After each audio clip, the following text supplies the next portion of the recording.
Iwhuruohna mmeka nkanụmanụ no anwụrụ egeda ha ayokwu and taa mmanụ ya edike ọha Honorable Azubike Ikwerre Nwanjọkụ, a former Rivers State House of Assembly member, a former chairman Ikwerre local government area.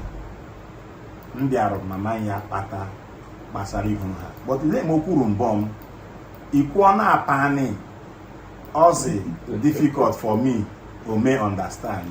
So this interaction your own Iwhuruohna gbeke buru English and when Imam Haka be a journey, gradually we are learning. However, Anchor Mayano, Oyabu the author of many books, including a history of Ikwerre.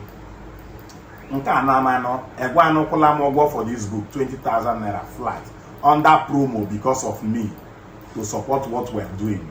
Some of you Kolamogo, and I'm waiting for others Kano Bachelor Sunday wife. So, Leia, obey promo. Awesome promo for the interest of Nhakami Mega, Iwhuruohna Maker. Ndaikumeka, thank you again, sir, for the privilege and opportunity of being interact with you.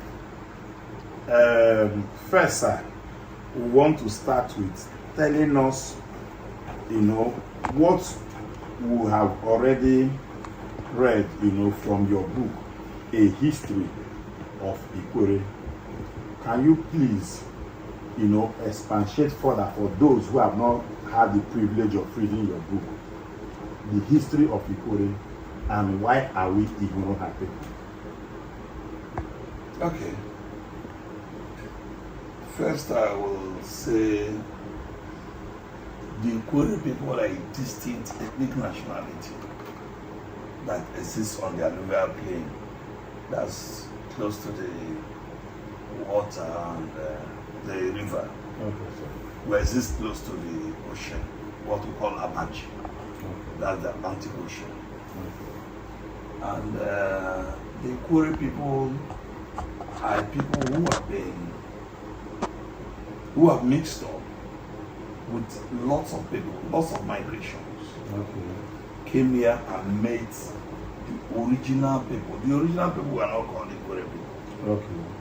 The autochthonous people, they were the Iwhuruohna people. They just knew themselves as Iwhuruohna people.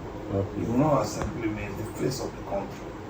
The face of the country. Yes. That's the meaning of Iwhuruohna. Yes. The face of the country. Yes. Okay, sir. So they knew themselves as that. Okay. Now, before 1400, the southward driving Igbos had started coming towards the ocean. Okay. First as labor hands, second as traders, and so on. They were mingling. This mingling was taking place until there was a light surge by 1400. Okay. They say the southward driving Igbos had reached Amafa by 1400. That's a documented evidence. Okay.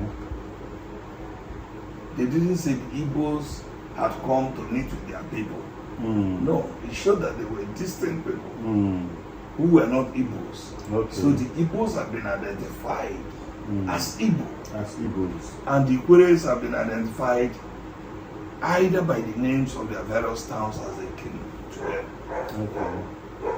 So by 1400 they had reached Amafa, which means they had reached the mouth of the ocean.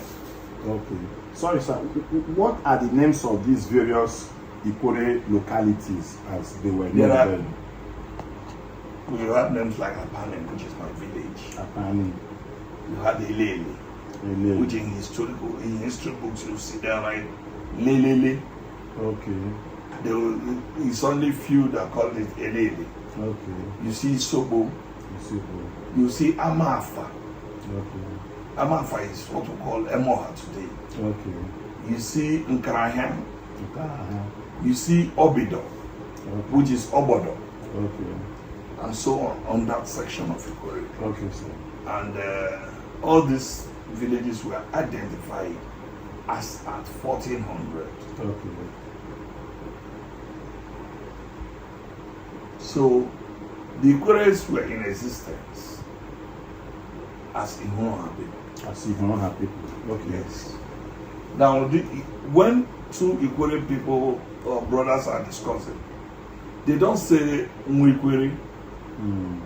You see their own Iwhuruohna. Okay. They always go back to their original name to discuss. That's very correct. And the name Ikwerre, some have said, oh, it's when the white man came. Okay. He asked, who owns this land? Or have you agreed? Then we'll say Ikwerre. But for some of us, we believe that the name comes from the migrants who, when they go back to their various villages in Igbo land, they ask them, where are you coming from? I am coming from the land of those people who agreed for us to mingle with them. We never had a crisis with the Igbos. Unlike the people of Ohambele. And they call them Ohambele because they were stoned. They threw stones at them. They didn't want them passing through their town. So we have various stages of migrations into Ikwerre land. And migrations affect your language. How, sir? This is my house. If 20 persons or 20 Hausa men come to this house and live with me, and all they speak is Hausa, I'll be forced to mingle with them. I'll be forced to speak their language. I'll try. To ease communication. I completely agree with you, because if you meet anybody who has served in the Nigerian army, particularly in the northern area, after 20, 30 years or 15 years, they speak a bit of Hausa to make communication easy. Now, in the case of our people, it was trade. Trade was seen as progress. Most parents then tried to make sure that their children learnt the language of the traders. As generations go, you saw from language deaths. The original language will die off. The fewer the number of people that speak the original language, the more the other language will shine. So you see, what we speak today is like a hybrid of the traders' language. What makes them up. There are some Ikwerre words that no Igbo man would ever understand. There are some Igbo words that no Ikwerre man would ever understand. But the passable one is understood by all. Now, we have migrations before 1400. You have people coming from the Andoni area. You find them more among the Ikwerre communities that exist by the bank or by the river banks. You have the Ibibios. You see some Ikwerre families, they answer Obasi. Obasi is just an adulteration of or a corruption of the name Abbas.